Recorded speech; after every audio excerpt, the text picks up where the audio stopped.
तो भाऊ अनोळखी माणसाला पाहून मस्त डॅशिंग मध्ये सगळ्या गोष्टी सांगू लागला, पण शेवटला मात्र त्याचाच तोटा झाला.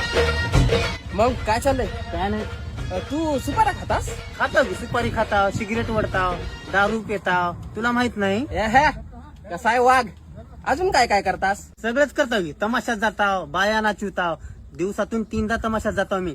गांजा बी फुकताव. खिलाडी आहेस तू?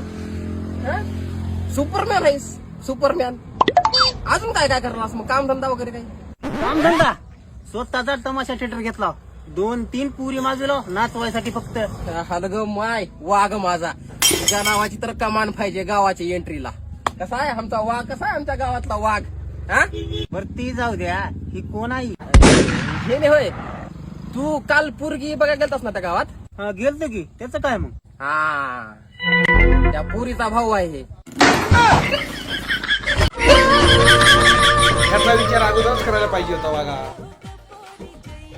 बरं झालं एखाद्या मुलीचं जीवन उद्ध्वस्त नाही झालं.